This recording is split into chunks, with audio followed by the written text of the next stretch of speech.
안녕하세요. 저는 30살 이혼녀입니다. 여러분들은 혹시 가방끈 길이에 대해 어떻게 생각하시나요? 다들 인생에 있어서 가방끈 길이가 많은 영향을 미치지 않았나요? 저는 대학생 때 임신해서 어린 나이에 결혼하고 결혼 생활 내내 학식 교양을 넘치도록 좋아하는 시어머니에게 미치도록 시달렸어요. 하지만 인생사 세옹지마라 할까요? 사랑하는 아이가 있었기에 저는 다시 일어설 수 있었답니다. 결혼에는 한 번 실패했지만 인생에는 실패하지 않은 제 이야기를 꼭 들려드리고 싶습니다. 제가 대학교 1학년 때 2년 선배였던 남편을 만났어요.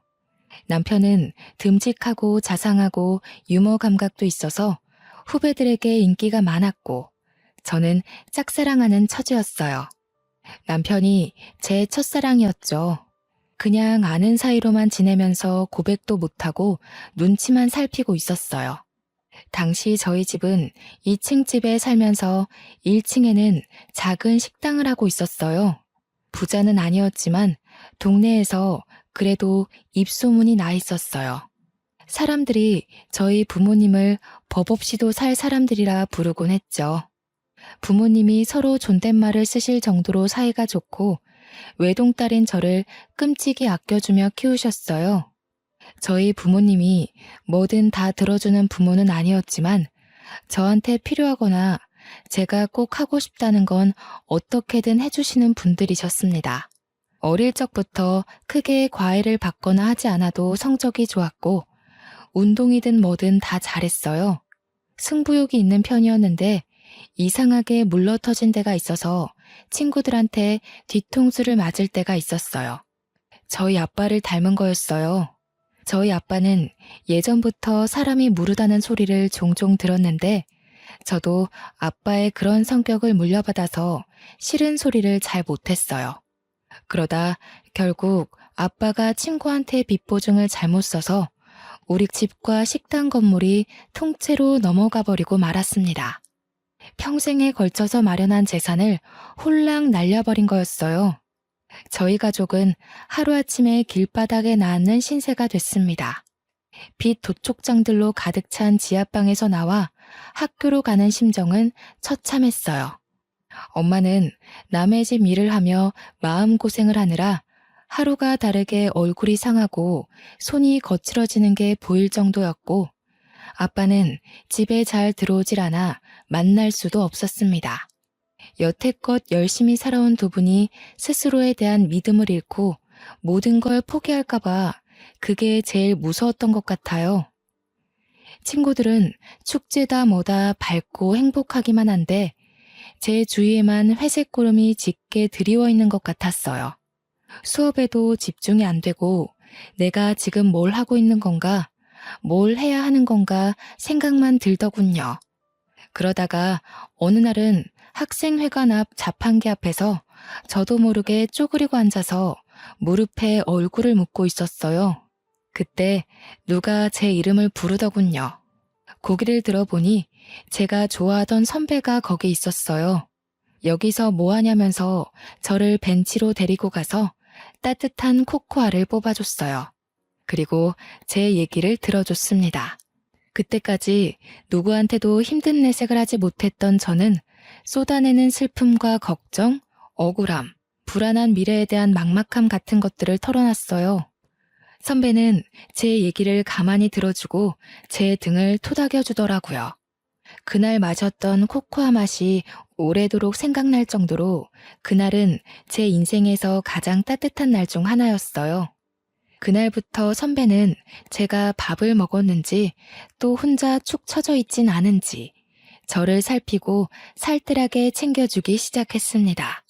또 사주고 과제도 챙길 수 있게 물어봐주고 과 모임에서 소외되지 않게 꼭 저를 챙겼어요. 나중에 보니까 남편은 그렇게 누가 됐든지 간에 다른 사람이 힘들어하는 걸 그냥 지나치지 못하는 성격이었더라고요. 이럴 때일수록 더 열심히 먹고 열심히 놀고 열심히 공부해야 하는 거야. 알겠지? 저는 남편이 그럴 때마다 고맙다는 말도 제대로 못하고 괜한 입술만 달싹이곤 했어요. 과 모임에서 술을 많이 마신 날 저를 집 앞까지 데려다준 선배의 팔을 붙잡으며 가지 말라고 했어요. 선배랑 떨어지기 싫다고요. 결국 우린 연인이 됐습니다.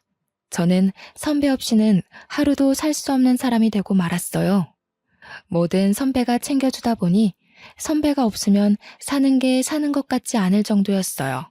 너무 많이 기대서였을까요? 사귄 지 1년 만인 2학년 가을에 임신을 했다는 걸 알게 됐습니다.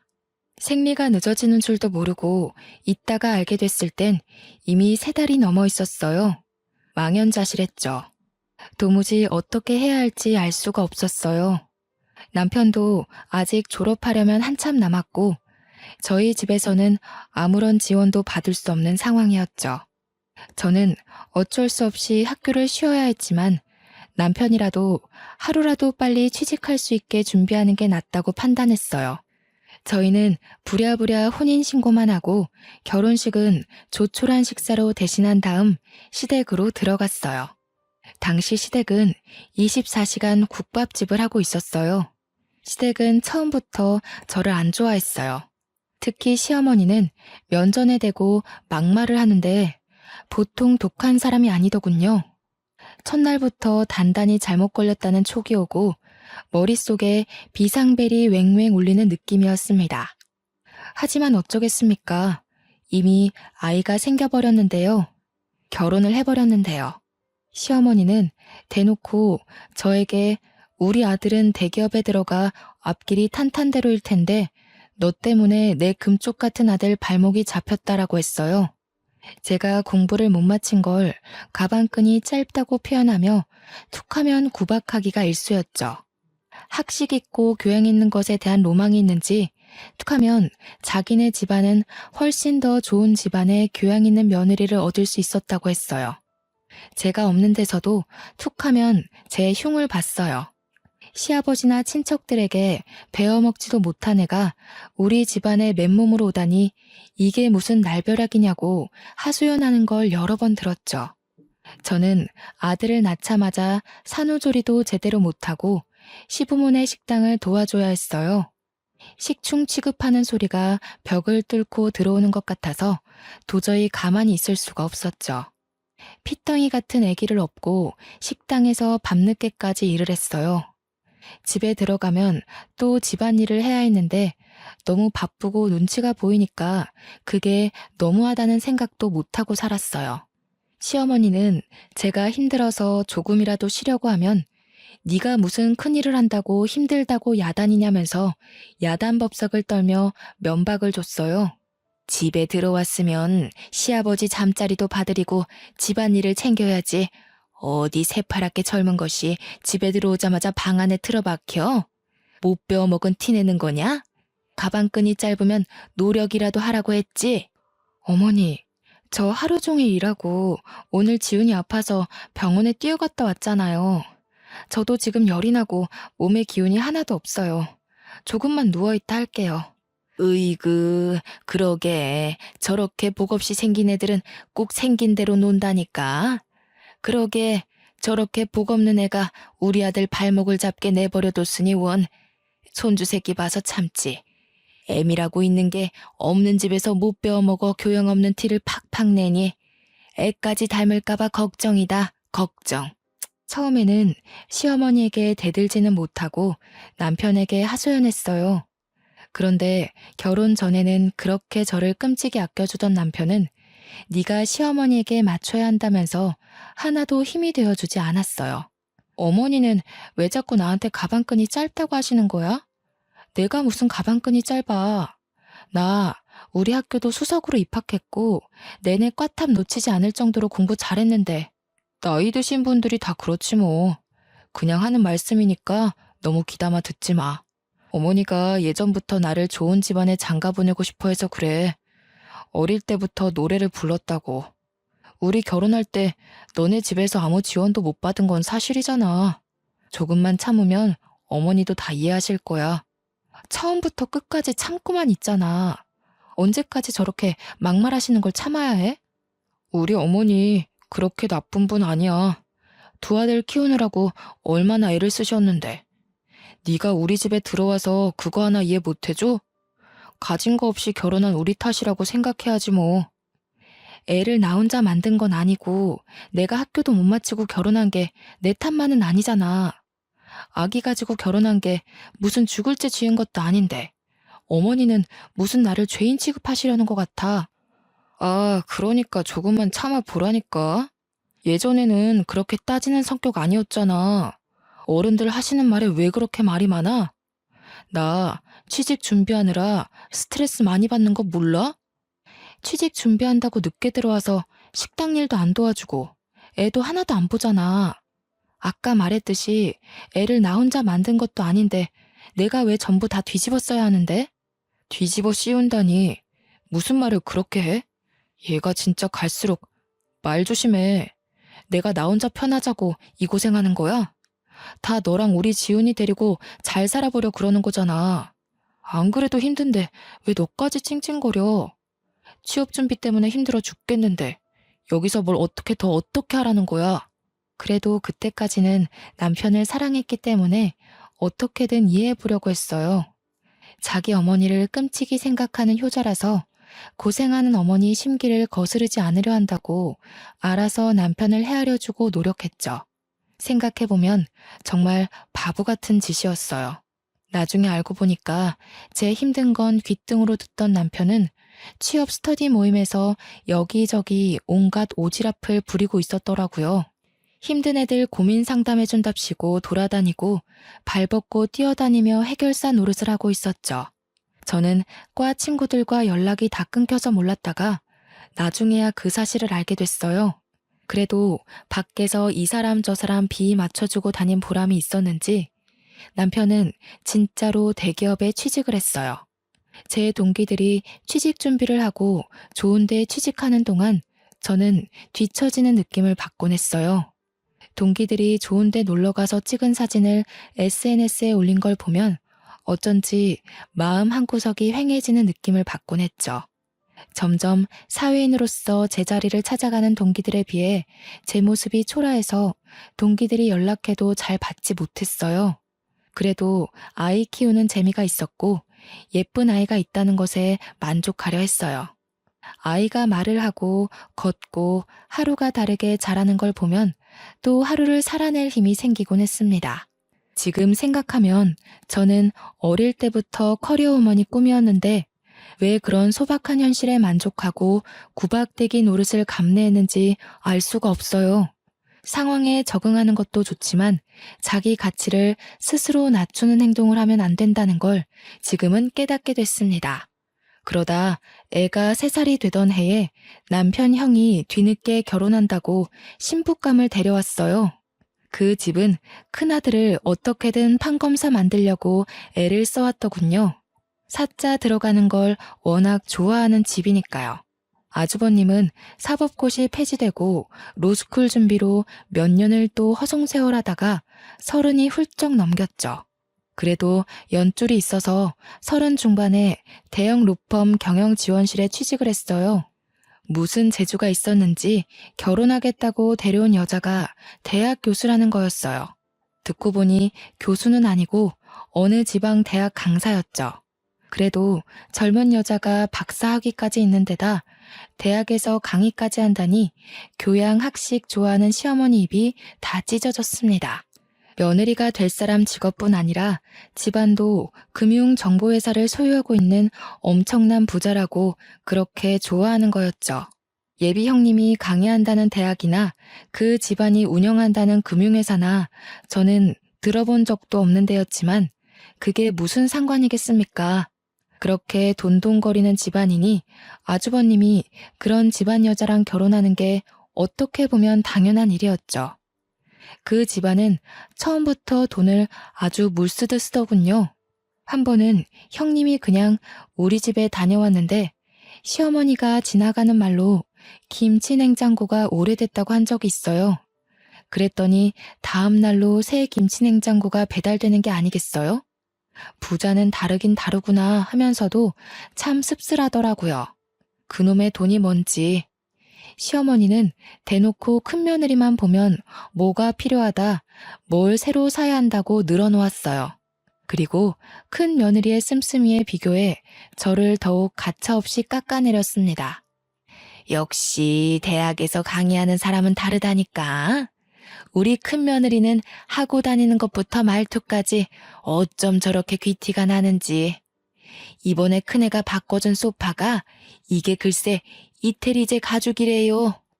우리 큰아들이 판검사는 못 됐어도 와이프 복은 있지 뭐냐. 내가 큰 며느리만 보면 콧노래가 절로 나온다니까. 어머니 얼굴이 요즘 활짝 피셨네요. 그에 비해 작은 아들은 에휴, 도대체 좋은 대학 보내서 좋은 데 취직시키면 뭐하냐? 저런 여자랑 사는데. 죽 써서 개 줬지 뭐. 너 이태리제 가죽 만져봤어? 네 형님 덕에 여기 앉아볼 수 있는 걸 행운으로 생각해라. 저는 거기 앉을 시간도 없어요. 큰애는 이렇게 집안에 도움이 되는데 너는 도대체가 집에서 하는 게 뭐냐? 시집 올 때 땡전 한 푼 없이 왔으면서 제대로 하는 것도 하나도 없고 가방끈이 짧아서 그런가 염치 없는 것도 집안 내력인지. 애 키우는 게 힘들잖아요. 동서도 열심히 하는데 너무 그러지 마세요. 애 키우는 게 무슨 유세 부릴 일이야? 지가 열심히 하는 게 뭐가 있어. 요리를 잘해? 그렇다고 돈을 잘 벌어와. 아니면 뭐 교양이 있어서 애를 영재로 키워? 그러면서 맨날 힘들다. 우리 때는 애 키우면서 밭도 갈고 집안 어른들까지 모셨어. 엄살 부리지 말라 이거야. 그게 다 가방끈 짧은 티를 내는 거라니까. 어머니, 제가 무슨 가방끈이 짧다 그러세요. 오빠랑 똑같은 대학에 제가 성적도 훨씬 더 잘 나왔는데. 성적 잘 나오면 뭐해? 네가 지금 그 잘난 성적 가지고 할 수 있는 게 뭐가 있어? 성적 잘 나와서 애를 잘 키워? 식당 일을 잘해서 장사가 잘 되게 해. 나가서 땡전 한 푼 벌어올 수 있어? 네 형님처럼 가서 대학생들을 가르칠 수 있어? 시어머니는 명절이나 집안 행사가 있을 때도 저한테만 일을 시켰어요. 큰 며느리는 학생들 가르치느라 바쁘니까 집에 와서는 쉬어야 한다면서요. 형님 네애가 집에 올 때마다 한우며 명품이며 비싼 선물을 잔뜩 들고 오니까 아예 손님 취급을 하더군요. 저를 집안의 일꾼, 노예 취급하는 거랑은 완전히 반대였습니다. 시어머니는 큰며느리가 명절에 해외여행을 간다고 해도 흔쾌히 보내줬어요. 해외여행 다녀오면서 명품 선물을 사왔기 때문에 오히려 여행 가는 걸 반겨하는 눈치였어요. 하루 종일 식당에서 일하면서 애까지 보느라 음식 냄새 배고 김치 국물 묻은 옷을 입고 다니는 제 모습에 비해 형님은 명품으로 휘감고 다녔죠. 시어머니는 그걸 또 비교해서 저를 깔아뭉갰습니다. 너는 네 형님 좀 보고 배워라. 저 스카프 좀 한번 봐. 하기는 저렇게 우아한 거는 아무나 소화할 수도 없지. 너는 어떻게 된 애가 나이가 5살 많은 큰애보다 늙어 보이고 후줄근해 하냐? 에그 젊은 애가. 너도 거울 좀 보고 좀 꾸미고 다니고 그래라. 남들 보기 창피하지도 않니? 우리 형우가 밖에 나가서 너 때문에 창피하면 어쩌려고. 채통이라는 것도 모르니? 하기는 품이라는 걸 배워본 적이 없을 테니. 어머니, 제가 꾸밀 시간이 어디 있어요? 하루가 36시간이라도 모자란 사람이 저예요.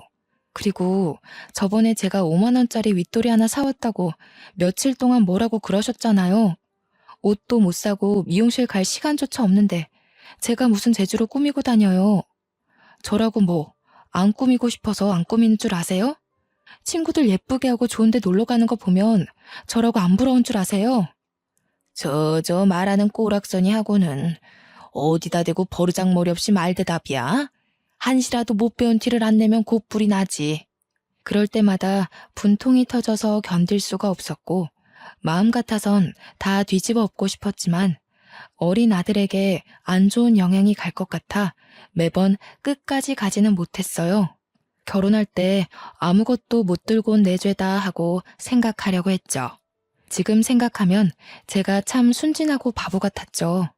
그저 좋게 생각하려고 애를 쓰니 상황이 점점 더 악화되는 거였어요. 이미 도를 넘어섰던 시어머니의 막말은 더 심해져서 아이한테까지 미쳤어요. 전부터도 툭 하면 애가 지엄마 닮아서 못났다는 말을 하더니 애가 4살이 되면서부터는 대놓고 애한테 핀잔을 주더군요.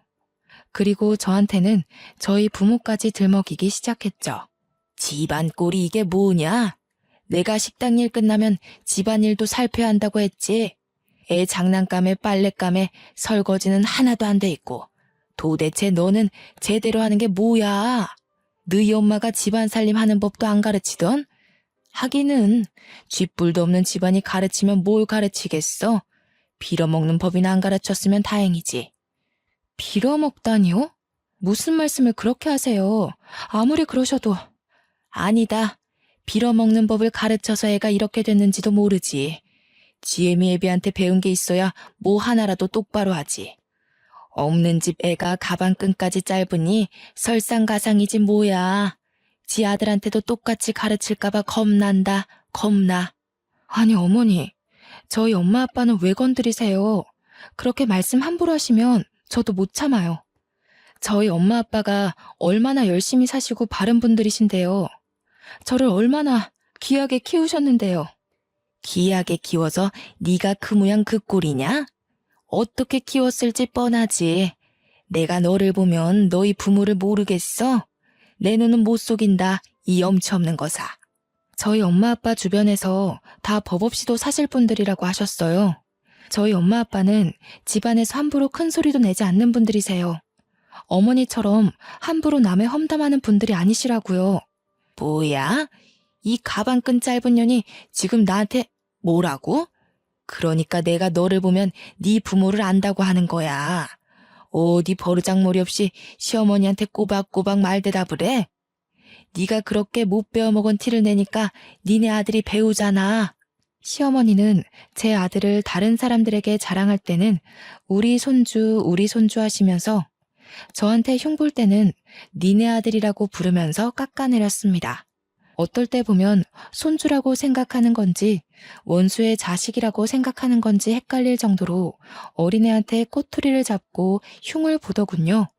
한날은 애가 밥을 먹다가 옷에 음식이 떨어져서 얼룩이 좀 생겼어요. 그걸 본 시어머니가 쯧쯧거리면서 애한테 이러는 거였습니다. 에휴, 진짜 내가 저럴 줄 알았지. 지 엄마네 가족 닮아서 하는 짓이 어찌나 없어 보이는지. 지 엄마 닮아서 밥도 빈티나게 먹네. 그날 아이를 재우면서 많이 울었습니다. 잠든 아이를 쓰다듬고 또 쓰다듬었어요. 참아야 한다. 우리 지훈이를 위해 내가 못할 일이 뭐가 있겠나. 하지만 지금도 애가 자라면서 점점 눈치를 보는 게 눈에 보이는데 저런 할머니 곁에 있다가는 애를 망칠지도 모르겠다는 생각이 들더군요. 저는 그날부터 시어머니가 막말을 할 때마다 휴대폰 녹음기를 켜는 습관이 생겼습니다. 아이를 보호하기 위해 뭐라도 해야겠다는 생각에 지푸라기라도 잡는 심정으로 한 일이었죠. 그러다 저희 엄마가 식당 근처에 볼 일이 있어서 왔다면서 들르신 적이 있었어요. 엄마는 잠깐 얼굴만 보고 간다면서 극구 사양하시는데 저는 오랜만에 만난 엄마에게 꼭 밥 한 끼를 대접해드리고 싶었어요. 그동안 고생하시는 거 알면서 바쁘다는 이유로 제대로 찾아뵙지도 못하고 어려운 형편에 도움이 되어드리지 못했으니 항상 마음 한구석이 아렸거든요. 추운 겨울날이었습니다. 엄마는 호박 시루떡을 보자기에 잘 싸서 가지고 왔어요. 제가 어릴 때부터 좋아하던 음식이었죠.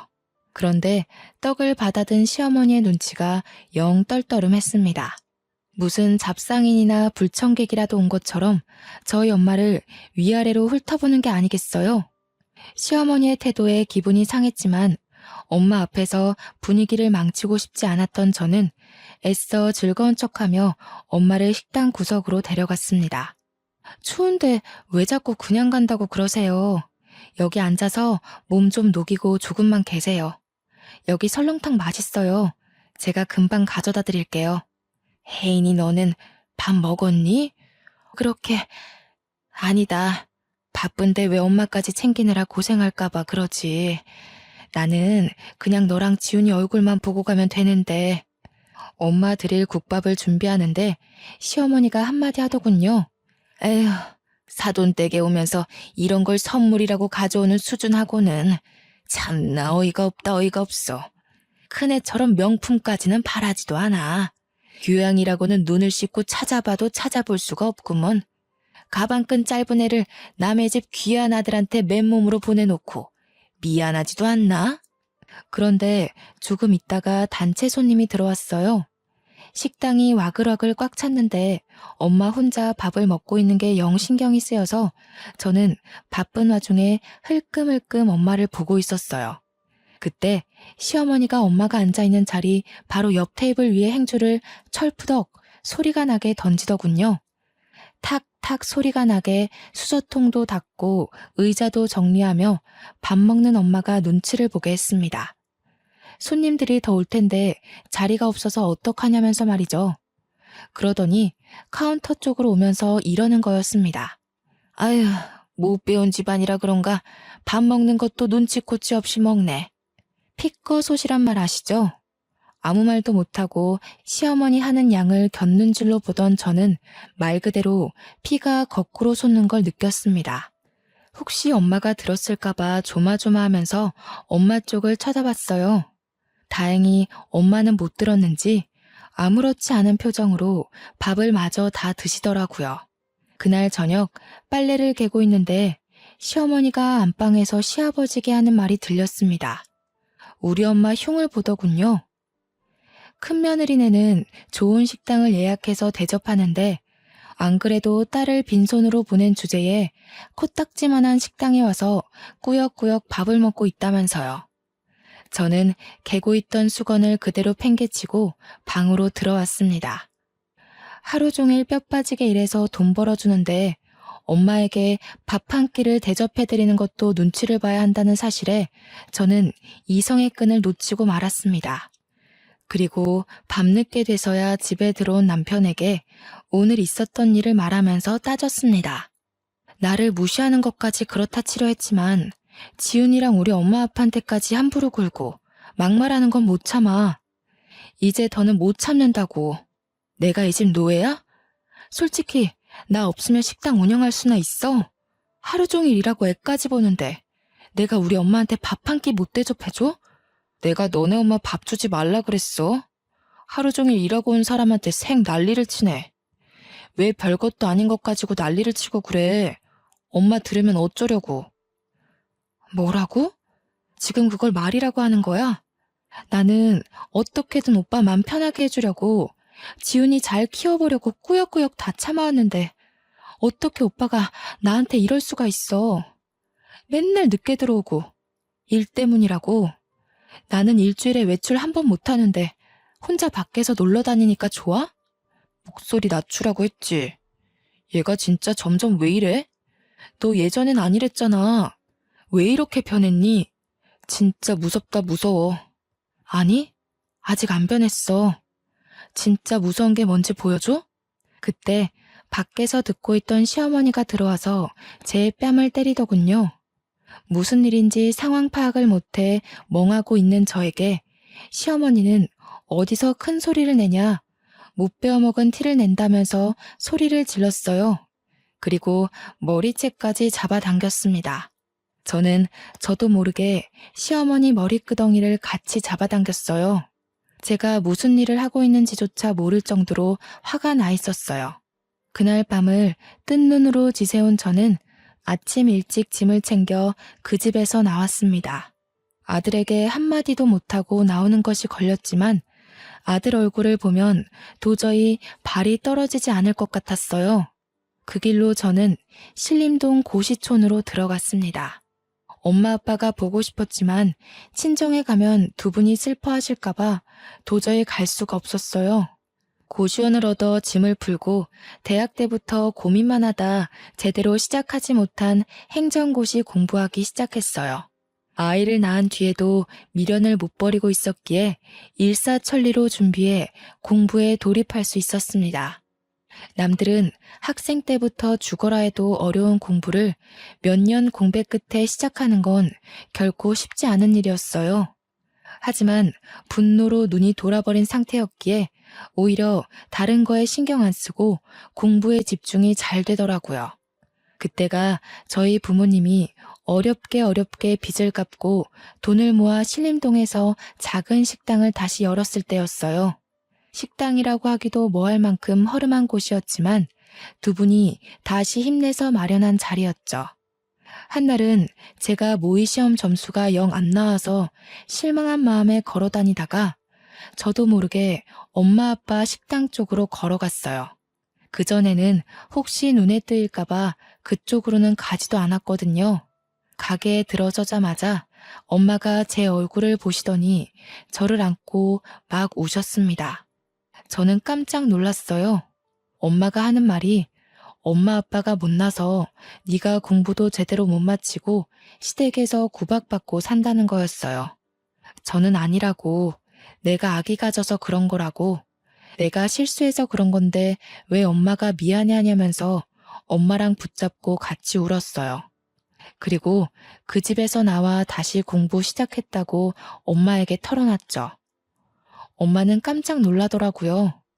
그래도 그 집으로 다시 들어가라는 말은 절대 안 하셔요. 그날 저녁 고시원에 들어왔는데 아빠로부터 문자가 와 있었어요. 아빠가 미안한 게 참 많다고, 네 공부는 무슨 수를 써서라도 지원해 줄 테니까 아무 걱정하지 말고 공부에만 집중하라는 거였죠. 눈물이 핑 돌았어요. 열심히 사시다 그런 건데 엄마 아빠는 뭐가 그렇게 자꾸 미안하다고 그러시는 건지. 그리고 그런 생각이 들더라고요. 나도 열심히 하다가 그런 뿐이니까 나도 나를 탓하지 말자고요. 그리고 저는 무섭게 공부했습니다. 같이 공부한 애들이 뭐 먹으러 가자고 해도 저는 그 시간에 한 자라도 더 보려고 끼니를 대부분 김밥으로 때웠어요. 고시생들도 스트레스 푼다고 스터디원들끼리 술도 마시고 저희들끼리 친목도 다지고 그러거든요. 저는 도저히 그렇게 여유를 부릴 수가 없었어요. 집에서 절 찾고 있을 아들을 생각하면 1분 1초도 허투루 쓸 수가 없었죠. 집 나온 지 한 달쯤 지났을 때 남편에게 전화해서 아들을 보러 가겠다고 했어요. 그때까지 전화고 문자고 다 무시하다가 연락을 하니까 남편이 왜 집에 안 오냐며 생 난리를 치더군요. 저는 밖에서 아이를 만나 피자를 사주면서 엄마가 지금 사정이 있어서 너랑 같이 살 수가 없다고 조곤조곤 말해줬어요. 아들은 저를 보자 눈물을 흘리더라고요. 그 어린 것이 소리도 못 내고 우는데 얼마나 가슴이 아프던지요. 지훈아, 엄마가 미안해. 정말 미안해. 엄마가 정말 열심히 해서 꼭 성공해서 지훈이 데리러 올게. 알았지? 약속. 이해하기 힘들었을 텐데 착한 아들은 그래도 고개를 끄덕여줬습니다. 그 뒤로 2주에 한 번씩 주말에만 아들을 만났어요. 시어머니는 주기적으로 저에게 전화해서 애 버리고 나간 년이 무슨 염치로 애를 만나냐면서 소리를 질렀어요. 애가 너 닮아서 못 배운 티 나는 집만 골라서 한다느니, 애가 보면 볼수록 덜 떨어졌느니 하면서 아이 욕도 하고요. 애한테까지 인신공격하는 시어머니의 말을 저는 모조리 녹음해뒀습니다. 시어머니한테 구박받고 있을 아이를 생각하면 당장이라도 그 집에서 빼오고 싶었지만 지금으로선 내가 성공하는 것밖에는 방법이 없다는 걸 인정해야 했습니다. 정말 죽었다 생각하고 공부한 것 같아요.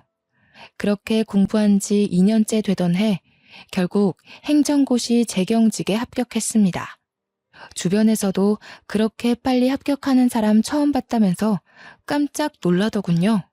공부를 늦게 시작했어도 빨리 합격했기 때문에 공무원으로 그렇게까지 늦은 나이가 아니었죠. 좋은 일이 하나 더 있었어요. 제가 공부한 지 1년쯤 지났을 때 아빠가 보증을 서줬던 친구가 돌아왔어요. 아빠의 절친이었던 그분은 자기를 늘 미안했다면서 사과를 하셨어요. 막혀있던 돈이 들어왔다며 아빠가 손해본 돈보다 더 많은 돈으로 갚아줬어요. 엄마 아빠는 그 허름한 건물에서 나와 훨씬 크고 좋은 건물에 돈가스 뷔페를 크게 열었습니다. 망하기 전보다도 훨씬 더 좋은 자리였고 장사도 잘 됐어요. 1년 만에 매출이 크게 올라서 제가 아들과 살기 위해 알아본 집 전세금도 엄마 아빠가 대주셨죠. 이제 임용만 기다리면 됐고 탄탄대로인 것 같았지만 한 가지 걱정거리가 있었어요. 시댁에서 아이를 순순히 내줄 리가 없었으니까요. 하지만 저는 무슨 일이 있어도 제 아들을 그 집에 그냥 두지 않으리라 다짐했고 사활을 걸기로 했습니다. 처음에는 남편을 만나 좋게 이야기를 풀어보려고 했습니다. 그런데 남편은 애 이야기는 안 하고 자꾸 딴소리만 하는 거였어요. 네가 이렇게 빨리 시험에 붙을지 누가 알았겠어. 내가 네 가치를 몰라봤던 것 같아. 그래도 네가 있을 때가 좋았어. 내가 너한테 참 잘 못해줬지. 지금 생각해보면 내가 좀 너무했던 것 같아. 우리 대학 때 참 좋았잖아. 둘이 같이 있으면 무서울 것도 없고 행복했는데. 그러면서 은근슬쩍 집에 안 돌아오냐고 저를 떠보더군요. 내가 미쳤다고 그 집에 들어가냐는 말을 삼키고 저는 남편을 따라 시댁으로 갔습니다. 아이가 어떻게 지내고 있는지 제 눈으로 확인해야 했어요. 그런데 평소라면 불을 환히 밝혀놨을 국밥집이 웬일인지 불이 꺼져 있는 게 아니겠어요? 시댁에 들어서니 시어머니는 없고 초상난 집처럼 휑한 게 무슨 일이 있는 게 분명해 보였어요. 그리고 저는 보고 말았습니다. 거실 테이블에 있는 주택담보대출 서류를요. 저는 서류를 들고 남편을 추궁했어요. 이게 대체 어떻게 된 일이냐고 물었더니 남편은 순순히 털어놨습니다. 형수네 집안에서 진짜 좋은 투자처를 알고 있다면서 돈을 몇 배로 불려줄 테니 믿고 투자하라고 대출 받으라고 종용했다는 거였어요. 아무리 그래도 그렇지 어떻게 집이랑 가게를 다 담보 잡힐 수가. 우리 집 망하는 거 보고도 그래? 집이 다 넘어가면 우리 지훈이는 어떻게 될지 생각 안 해? 이렇게 될 줄 알았나. 형수네 아버님이랑 형님이 지금 무조건 기회를 잡아야 한다고 막 밀어붙이는데 어떻게 해. 우리 엄마가 그 집 사람들 하는 말이라면 껌뻑 죽는 거 알잖아. 그 집처럼 돈 펑펑 쓰고 살게 될 줄 알았지 뭐. 근데 알고 보니까 그 집안, 그 집 사람들 다 말을 말아야지. 무슨 말이야? 왜 말을 하다 말아? 그러게, 내가 전부터 그랬잖아. 돈이라는 건 정직한 거라고. 공짜로 돈 벌어준다는 사람들은 의심부터 해야 한다고 했잖아. 그 집 사람들 처음부터 좀 이상했어. 왜 순진무구하게 그 사람들 말을 다 믿고 그래? 아, 그러게 말이다. 네 말을 들었어야 하는데. 그 집 사람들 지금 주식 조작으로 잡혀갔어. 형수님 아버지랑 다. 뭐라고? 내가 하는 말은 귓등으로 듣더니 꼴 좋다. 이제 어쩔 거야? 모르겠어. 나도 모르겠어, 혜인아. 우리 이혼 다시 생각하면 안 될까? 지금 형이랑 형수도 이혼하는 판에 나까지 이혼하면. 집에 돌아가서 TV를 틀어보니 뉴스에서 형님네 집안에서 운영한다던 금융정보회사 이야기가 나오고 있더군요. 그 집 가족들 다 줄줄이 구속됐다는 거였어요. 그때가 또 한창 모 연예인의 박사학위 논문 표절 사건으로 떠들썩할 때였어요. 그런데 전문대 강사도 박사학위 논문 표절이라는 제목의 뉴스에 나오는 실루엣과 대학 이름이 어디서 많이 보던 거였어요. 저는 형님이 강의한다던 학교 홈페이지에 들어가 봤습니다. 거기엔 디자인과 땡땡땡 강사 박사학위 취소건에 대해 사과드립니다. 라는 제목의 게시물이 맨 위에 올라와 있었죠. 형님의 박사학위 논문이 표절률 85%로 취소된 거였죠. 학위 논문뿐 아니라 석사 논문까지 표절한 거였더군요. 시댁이 그렇게 좋아하던 교양과 학식, 그리고 돈까지 모두 사기였던 것입니다. 저는 더욱이 빨리 아이를 데려와야 한다는 생각에 마음이 급해졌습니다. 얼마 뒤 소송 준비가 끝났을 때 시어머니가 저희 엄마 아빠 식당에 찾아왔습니다. 무슨 바람이 불었는지 사기꾼 며느리한테서 받은 명품 스카프를 두르고 와서는 가게를 구석구석 살피더군요. 제법이구만. 못 배운 집이 가게 좀 크게 내봤자지. 어디 밥이나 좀 내와봐라. 얼마나 잘하는지 보자. 저는 시어머니란 인간은 꼴도 보기 싫고 말도 섞기 싫었었지만 아이 문제를 해결해야 했기에 침착하게 대꾸했어요. 여기는 밥을 갖다 드리는 데가 아니라 직접 떠서 드시는 데예요. 조금 있다 올 테니 식사하고 계세요. 군뱅이도 구르는 재주가 있다더니 쟤까지 게 그래도 용 빼는 재주가 있었나 보지? 행정고시인지 뭔지 그거 합격하면 월급이 얼마나 되는지는 모르지만 말이다. 잘난 체 하지 말라 이거야. 애새끼 버리고 간 년이 잘 되면 얼마나 잘 되겠냐만. 내가 지은 일을 봐서라도 이제라도 용서를 빌면 용서해주마. 애한테는 그래도 엄마가 있어야지. 어머니한테 용서 빌릴 한 적 없어요. 이상한 소리 마시고 식사 안 하실 거면 나가세요. 저 말하는 꼬락서니 하고는 네가 그러니까 본데 없는 년이라는 거야. 니까짓게 시험 좀 붙었다고 근본이 달라지는 줄 알아? 좋은 말로 할 때 저는 시어머니 말을 무시하고 가버렸어요. 제가 변호사와 통화한 뒤 나가보니 홀이 난장판이 돼 있더군요. 시어머니가 밥을 안 떠준다면서 직원들에게 삿대질을 하고 머리채까지 잡은 거였어요. 정말 황당하기가 이를 데가 없었어요. 행패를 부리는 것도 정도가 있지. 시어머니는 그래도 분이 안 풀렸는지 고래고래 소리를 지르고 있었어요. 손님들은 물론 주방 직원들까지 나와서 미친 여자가 하는 꼴을 구경하고 있었죠. 아니, 어디서 서빙이나 하는 것들이. 밥을 가져오라면 가져올 것이지. 내가 너같이 천한 것들한테까지 무시당할 줄 알아? 당장 무릎 꿇고 사과해. 사과 안 해? 저는 주방으로 들어가 양동이에 물을 받아가지고 나왔습니다. 그때까지도 소리를 지르고 있는 시어머니에게 다가가 물을 냅다 뿌려버렸어요. 시어머니는 물에 빠진 생쥐꼴이 되어서도 악을 바락바락 쓰는데 진짜 악기가 따로 없더군요. 가방끈 짧은 년이 내 아들한테 들러붙을 때부터 알아봤어야 했어. 우리 집안 말아먹은 것까지 모자라서 나를 무시해? 어휴 분해. 내가 오늘 이 집안 아장 내버리지 그냥 갈 줄 알아? 교양 그렇게 좋아하시더니 사기꾼 집안한테 당하고도 아직도 정신 못 차리셨어요? 어디서 뺨 맞고 여기 와서 화풀이세요. 사과는 어머니가 저희 직원들한테 하셔야죠. 진짜 교양 없이 왜 이러세요? 그리고 제가 여태 알면서도 가만히 있었는데 가방끈 짧은 건 어머니 아니에요? 중학교 때 퇴학당해서 초졸이시라면서요. 학벌 콤플렉스 때문에 교양 하시는 걸 알겠는데 사기꾼은 조심하셔야죠. 뭐야? 인연이. 시어머니가 저한테 달려들어 머리채를 잡으려 할 때 저희 아빠가 중간에 끼어 시어머니를 밀쳐버렸어요. 이 여자가 진짜 미쳤나? 남의 집 귀한 딸한테 감히 뭐가 어쩌고 어째? 어디서 무식하게 남의 집 영업장에서 소리를 지르고 남의 귀한 식구들한테 행패를 부려? 우리는 직원들도 다 우리 식구들이야. 이러고도 무사할 줄 알아? 당장 꺼져. 꺼지지 못해? 영업방해로 손해본 거 다 청구할 줄 알아.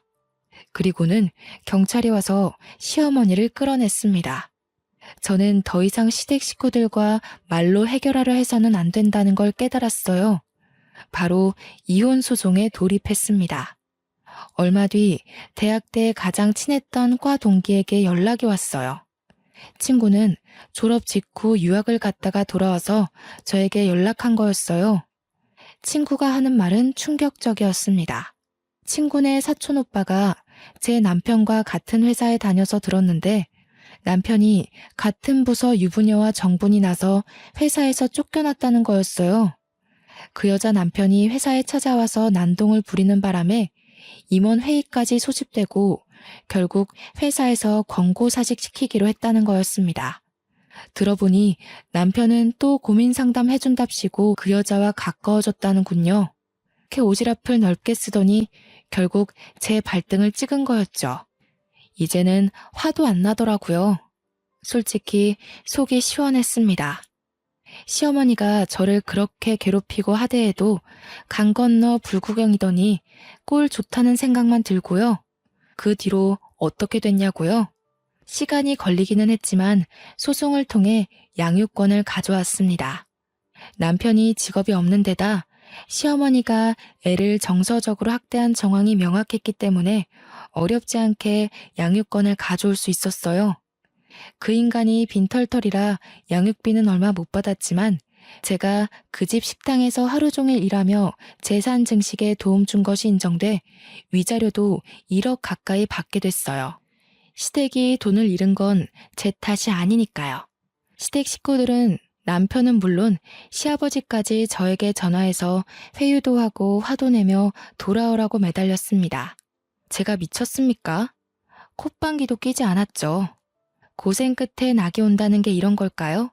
이제는 아들과 함께 알콩달콩 행복할 일만 남은 것 같습니다. 사랑이라 생각했던 게 저를 배신했고 결혼 생활은 저를 밑바닥으로 끌어내렸지만 저는 힘든 시간들을 통해 깨달음이라는 훨씬 더 큰 선물을 받았거든요. 지금까지 제 이야기를 들어주셔서 감사합니다.